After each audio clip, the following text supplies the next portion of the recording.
standard formula for integration by the product rule. What we can do is rearrange that. So you basically take this bit and you take it out to the front, and you take that bit to the other side. So u dv dx is equal to the derivative of u times v dx minus v du dx.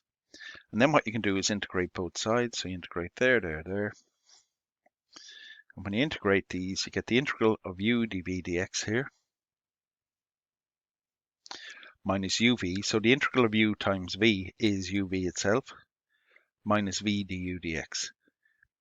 And this means that cancels with that, and you end up with this expression here. So what we start off with is the product rule. We rearrange it, then we integrate it, and then we just rearrange. After having integrated it, you then have it in a format where you have the rule for the integration by parts. So, you don't have to remember that or whatever, but that's just showing where it actually comes from. So you start off with the product rule for differentiation. You rearrange it. You put u dv dx at the front. You integrate it, and then having integrated it, you end up with the rule for the integration by parts. So is everyone happy enough with that? That's just where the rule comes from. But the rule that I put in the box here, that is the crucial rule. That's the one that we're going to use for all of these questions. Then if you come down here, this is very important, this table. This is known by integration by parts, and it provides a method of integrating a product of simple functions. So it works for simple functions. Now, there's a rule here. You have a product, and that means you might have x squared times the log of x dx. And the question is, which do you set for u? So you have this table that will do it here. And it says, which of these will you set to u and which will be dv when you go to do the formula? So you follow this rule, and it says, if one of the factors is a log function, this must be taken as u. Then if there is no log function, in this case, that would be taken as u. But if there is no log function, you skip to the second rule, and it says, if there's no log function but a power of x, this is taken as u. So something like x squared times exponential 2x dx. The x squared would be taken as u.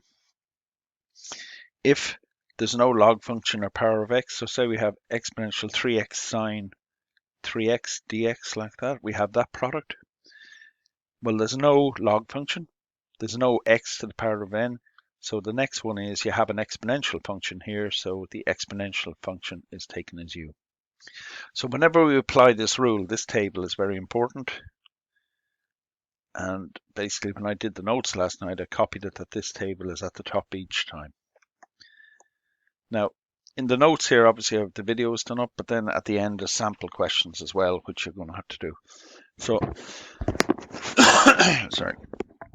So if we come here, these are the different functions, just a list of the different functions. I'm just giving an overview now.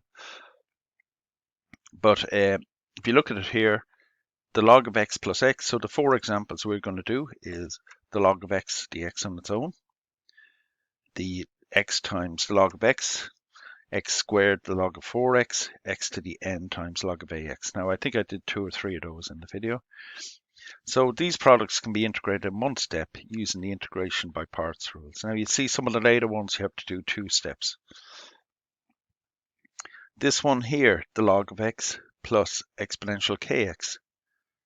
What happens with these ones is you integrate them using the integration by parts, but what you end up with is this expression here, which if I write out here is exponential x dx. You can't do this directly. There's no way you can integrate this directly, but you can approximate exponential x using a Maclaurin series, which we did in the first semester. So what you do is get the Maclaurin series for exponential x, you divide it by the x that you see here, and then you integrate it bit by bit. So it's an approximation, it's not an exact solution. And log of x plus sine x, this is the same. What you end up when you integrate this is cosine of x divided by x dx. So once again, you use the Maclaurin series for cosine x, and you divide it by x, and then you integrate it bit by bit. Then we have a combination of x times exponential x. So you see three different examples here. And this one here, if the x is the power 2, it means you have to apply the rule twice. If it was x cubed exponential x dx, you'd have to apply this rule up above here, integration by parts rule. You'd have to apply it 3 times. This one here is the video that I'm actually missing, so I'm going to have to do it again. But this is where you have a combination of x and either cosine x or sine x. And in this case, this is once. If the power here is once, you have to integrate it once. If the power here is 2, you have to do it twice. So it's a bit like the one above. And then the last one here, combination of exponential and sine function or cosine function. These ones, you always do them twice.